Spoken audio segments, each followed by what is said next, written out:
WBTV High Definition program is sponsored by Time Warner Cable. WBTV News Prime Time starts right now.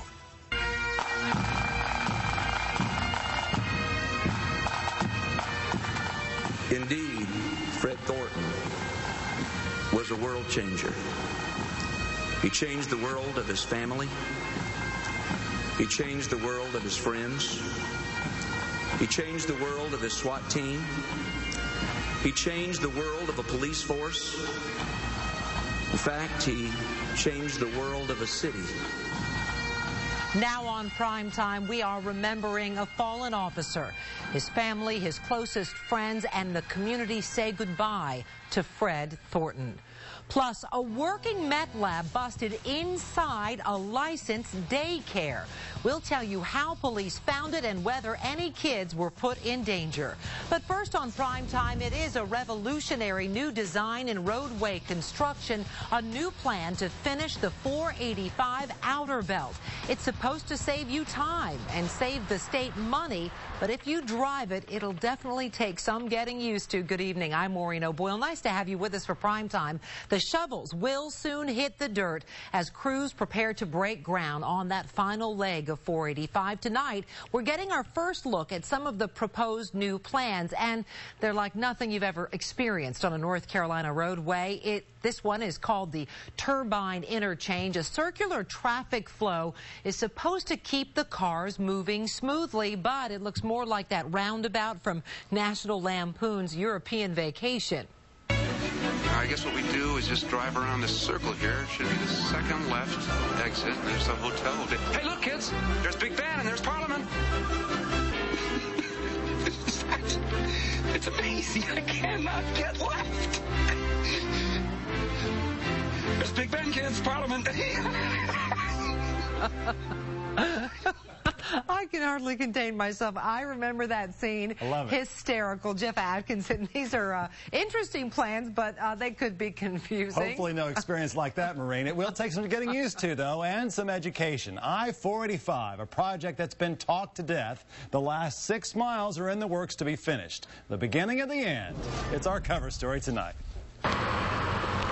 It's the missing piece of the donut that is the Charlotte Outer Belt, designed to ease this and improve safety. We will start 485 sometime during this calendar year. Governor Perdue pulled some strings and sped up construction 4 years. Now it's time to rock and roll. This is Prosperity Church Road. Brian Webb, the design build manager for Blythe Construction, showed us how they're throwing everything they've got into this project, making some of the interchanges like nothing we've ever seen before. One of them is the Diverging Diamond Interchange. These are pictures from a project in Missouri. Here it'll be used on the 485 intersection at Mallard Creek Road. Watch how traffic basically swaps sides, driving on the wrong side of the road over the interstate for a time, and then comes back across. Easier to make turns and safer. There's actually better turning movements, and there's less points of intersection, so the traffic actually crosses at less points than a normal interchange. Therefore, there's less likelihood of a crash. Safer. It's much safer.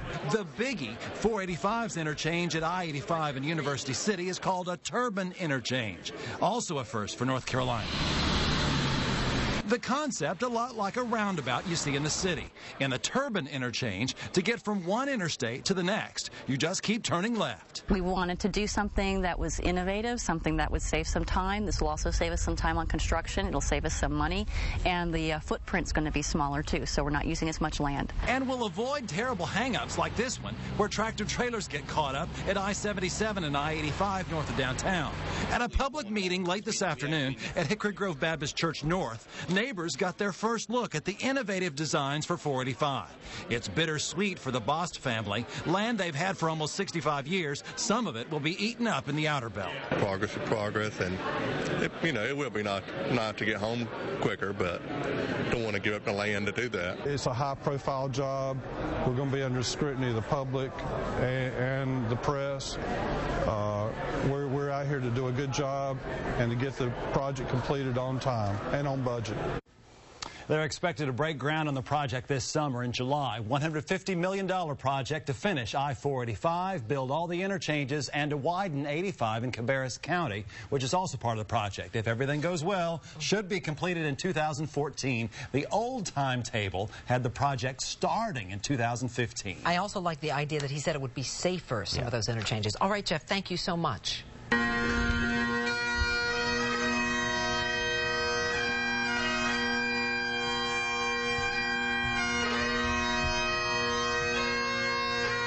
Thousands of Charlotte's finest crowded into an uptown church today to say goodbye to a veteran of the force. Moving musical tributes, eulogies from colleagues and friends from the police chief filled the funeral of Officer Fred Thornton.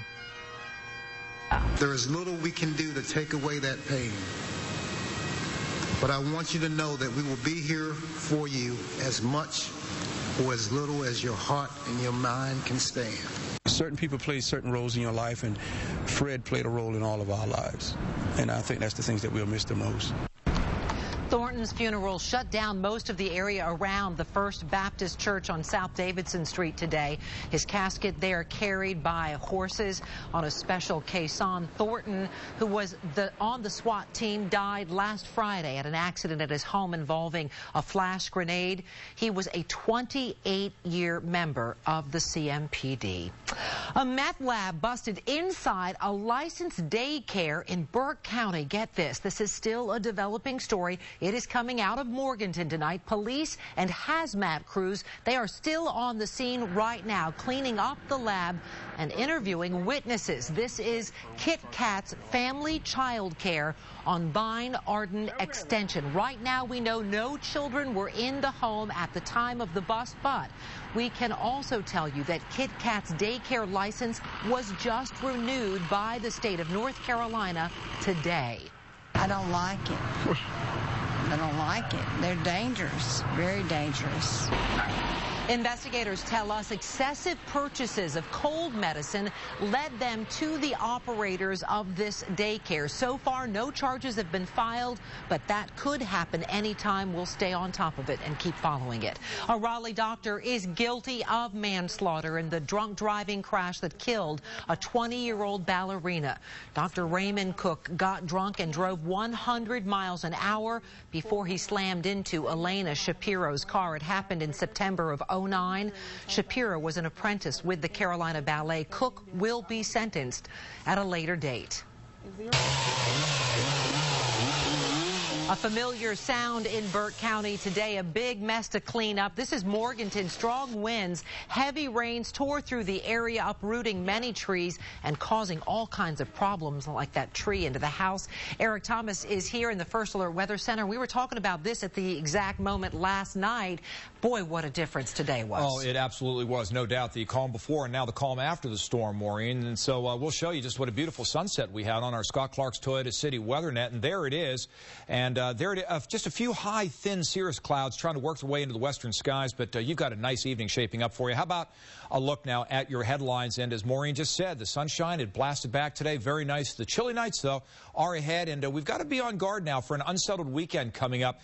We'll let you know when to expect the rain. And it might even come again in the form of some strong thunderstorms. So at the moment, we're seeing a lot of cloud cover off to our north. And we're A-OK for now if you're heading out this evening. We'll talk more about your hour-by-hour forecast and the rest of your 7-day First Alert forecast coming up shortly. Great stuff, Eric. Thanks. Up next on Primetime, drill, baby, drill. Local crooks with power tools have a new and dangerous way to steal your gas. We're just two little girls from Little Rock. We lived on the wrong side of the tracks. She was the favorite movie star of a generation of young men, not Marilyn Monroe. Jane Russell, the voluptuous pinup girl and iconic Hollywood heartthrob, has passed away. We're back right after this. Broke my heart in Little Rock, so I left the piece. Late last night I woke up shivering in my bed. That darn old furnace, it was completely dead. So I called Morris Jenkins and they very kindly said, you'll have warm heat at your house tonight.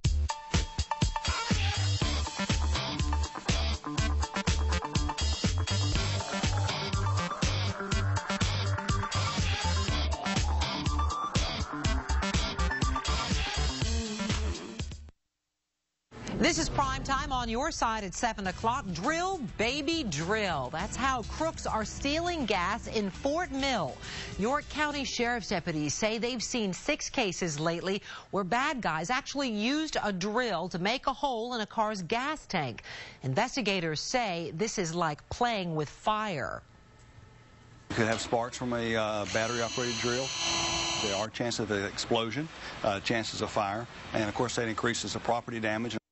Replacing a gas tank can cost a pretty penny. Right now, there are no suspects in this case. Security changes coming to Charlotte Douglas Airport more than 3 months after a teenager snuck onto a plane. The airport will see increased police patrols and other structural improvements. Back in November, 16-year-old Delvante Tisdale stowed away in the wheel well of a U.S. Airways jet. He fell from the sky, landed dead in this Massachusetts street. CMPD Police Chief Rodney Monroe says he now knows how Tisdale made it past security, but he says that information will remain classified. If you live in Mecklenburg County, your water rates are about to change. City leaders approved the new rates at the council meeting last night. Those customers who use the most water will actually see their rates go down, but for most of you, your bills will increase anywhere from $1 to $5 a month. City Council also approved tough new rules on towing companies. It means parking lot owners will have to put up more signs warning drivers they're in a towing zone. They also now have to accept credit cards and must be available 24 hours a day. Still to come on Primetime, UNC Charlotte football officially has its head coach. We'll introduce you to Brad Lambert when we come back. But right now, here's what you can see on WBTV and CBS tonight.